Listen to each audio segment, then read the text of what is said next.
All right. It is really good to celebrate Father's Day. Yeah. What a responsibility, what a privilege we do have of being fathers. Um, Not only earthly fathers with children, but also fathers in the house to other children because of our relationship with Jesus. And it's such a privilege. Um, I decided that I would get a couple of people just to give a little spiel or what their fathers meant to them as they were growing up. Now, I have not seen these. I do not have a clue what they're going to say, but I, I'm, I'm just know that they've given something and it's going to come up on the screen here. So I'm going to stand to the side and Rebecca's going to set them going. I don't know what order or anything. Hey church, I'm just here to talk about what my dad means to me. So, my dad's awesome. He's teaching me how to drive at the moment, which is really good. We get to spend some time in the car just chatting and having fun while he teaches me that. And even small things like how to shave, for instance, you got to learn sometime. But it's really good to have someone who loves you, can teach you these things, and just someone you can talk to, about anything, and he's always there, and that's really good. And it's been good for him teaching me how to play drums and how to serve God, and just been a really good role model, I guess, for me. So, yeah. Absolutely brilliant. Well, what my dad meant to me, or means to me, if it wasn't for my dad, I wouldn't be here today, and I wouldn't be a dad myself. My dad played a major influence in my life. I was very fortunate to be able to transition from father son, and we always got on really well as a father and son. He was a great mentor, teacher. He gave me everything I needed in life: a strong back, a weak mind, and two hands, and a good bit of sense of humour and a bit of common sense. But through my life, our journey, we were able to transition from father son to a unique relationship as mates, and we was able to share some really tough times in both our lives and help each other along through that journey, and have some really tough conversations at times, which were hard to have, whether you're a father, a son, or just a mate. But we had that sort of relationship where we was able to go beyond, just the father-son relationship into a deeper level. And so he's played a huge influence in my life, and I wouldn't be who I am today, good or bad, if it wasn't for the influence that my father played on me. Thank you.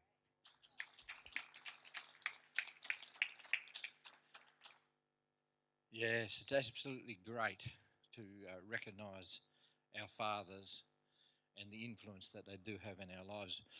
I mean, some of us probably don't have much recollection of fathers, and I happen to be one of those. But one of the songs that we sang this morning, the second last one, all my days you have been faithful. It so resonates in my life. I wasn't going to go down this line actually, so I don't know whether I'll throw my notes out or what I'll do here, but a lot of you would probably know a little bit about my life's background, I suppose. I was only 6 years of age when my father was killed in a tractor accident. And as a child, you do not understand a lot what's going on. But when my mother died, we actually went back through her bookwork, and she kept immaculate books about the finances of the farm and all the things that happen. There, when my brother went to school, was even listed down to school clothing, shoes. And the first 2 years he went to school. The first year I went, or first 3 years he went to school. First year I went to school. School clothing, books, and shoes for Trevor. The books remained the same, but there's no record of books, shoes, or school clothing all the years that I was at primary school. And we sort of looked at one another and thought, well, why is that? And then we realised that there was 2 people that visited our house. One was a shoeman. The other one was owner of a clothing store. So I look back and I sing that song. All my days you have been faithful. That is my Father.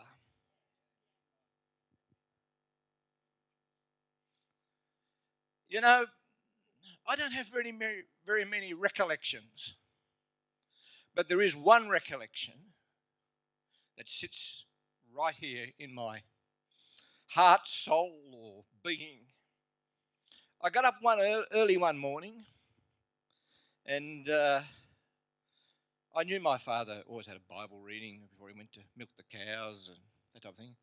He'd lit the fire, so it must have been in the winter time because I can just see his picture there of him sitting in front of the fire and kneeling in a chair. And, you know, as a child, you just open the door. Oh, I'm not supposed to be up yet. I better go back to bed. But I distinctly heard him call my name in prayer. And he called my brother's names.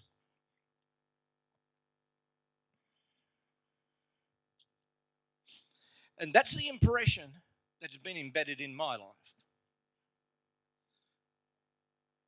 So, and I guess they're the things that make you who you are in life. And I am so thankful for that legacy that I was left. I could have been left riches, I could have been left a whole heap of things. But do you think it would have changed my life? I don't think so.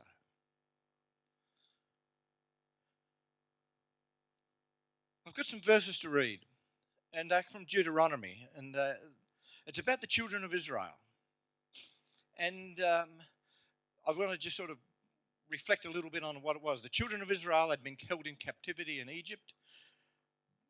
They'd then gone into the wilderness, and they'd walked 40 years in the wilderness. It reminds me a little bit of what Joel said last week. You had Jonah, and he went, and he didn't go to Nineveh where God told him to go. And ended up having to do going through a storm. And through Jonah's disobedience, the fishermen or the people in the boat had to go through a storm. It wasn't what they had done or hadn't done. The leaders of Israel, the children of Israel, didn't do what God told them to do. So they had 40 years wandering around the wilderness. A whole nation it affected. But anyhow, they were coming out of Egypt. And I'm going to read from verse 6 in chapter 6, verse 1 in Deuteronomy. And it says, "These are the commands, decrees, and laws the Lord your God directed me to teach you, to observe in the land that you are crossing the Jordan to possess, so that you, your children, and their children after them may fear the Lord your God, as long as you live, by keeping all his decrees and commands that I give you, and so that you may enjoy long life. Hear, O Israel, and be careful to obey, so that it may go well with you, and that you may increase greatly in a land flowing with milk and honey, just as the Lord, the God of your fathers, promised you. Hear, O Israel, the Lord our God, the Lord is one." This is the verse that I really want to bring home to you. "Love the Lord your God with all your heart, with all your soul, with all your strength. These commands that I give to you today are to be upon your hearts. Impress them upon your children. Talk about them when you sit at home, when you walk along the road, when you lie down, and when you get up. You see, the children of Israel, thank you, a little bit of a teary session there, didn't I? But that's okay. Passionate about what I was believing. You see, the children of Israel were in this situation where they was in limbo, if you like, they were wandering around in the wilderness. And God knew that when they come out of the wilderness into the promised land, a land flowing with milk and honey, where they had buildings had been built, vineyards had been planted that they didn't plant because they inherited it when they conquered the land, that they would forget about how they got there. You see, each one of us that have given our hearts to Jesus are like the children of Israel. We have crossed the Jordan. We have come from walking in the wilderness and being a person that was controlled by the ways of the world, if you like to put it that way, into freedom in Jesus Christ. We have walked out of that land into the promised land because we now have today all the promises that God has given us. And I mean, I can just list a few here. He's been promised to be our provider. He's promised to be our comforter. He will never leave us or forsake us. He will protect us. And I could go on and on. There's so many promises that God has given each one of us. And that's what we live in. Those of us that have given our hearts to Jesus. So we are in the promised land. So my question is to you, what do you talk to your children about? I come to you fathers, parents. What do you talk to your children about? They was exhorted to talk to them about how they got out of Egypt. They was to impress it upon their children. First of all, though, they was to love the Lord your God with all your heart, with all your soul, with all your mind. Now, as you live life, a lot of us have lived life. Some of us a bit longer than others, but that's okay. And you see what God has done in your life, or you acknowledge that what God has done in your life. Do you talk to your children about it? To your grandchildren about it? I think that's what the Bible is trying to tell us there. Because in doing that, you are impressing upon their life the goodness of God.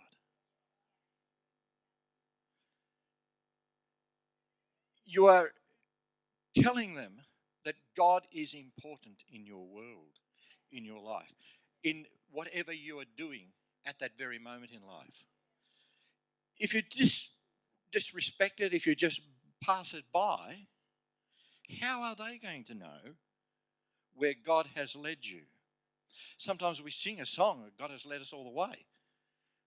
Often I think, do we really mean it? So my question to dads today is, what are you impressing on your children? What legacy are you going to leave your children? Because the reality is, you're going to leave them a legacy of some sort.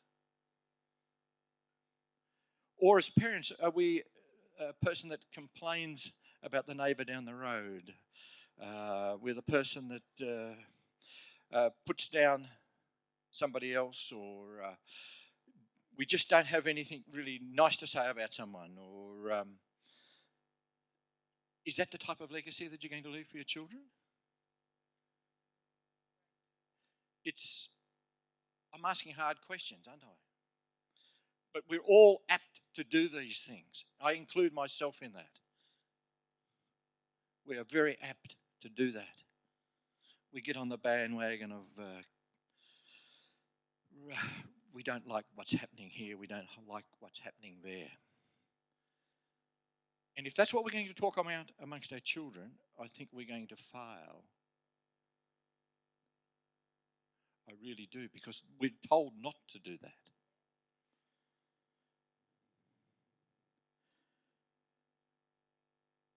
The reality is, I want to look at what time am I supposed to be finished? 11:15. Oh, I've got plenty of time. I'm right. I must have got started early. I looked at some of the people in the Bible that were really, what you call it? We take Adam, for instance. He was in the perfect situation in the Garden of Eden. He had everything he had was provided for him. He had nothing to want for. And yet he was beguiled by Satan. He got complacent. You got Noah. He led his family and through a flood, and he survived the flood. And when it finished, he had riches, he had everything. They were prosperous, life was easy. And then Noah shamed himself by becoming drunk and cursed his son Ham. David, great leader of a nation, he ruled well. And Israel, when he was at the top, was the dominant nation politically, economically, and militarily.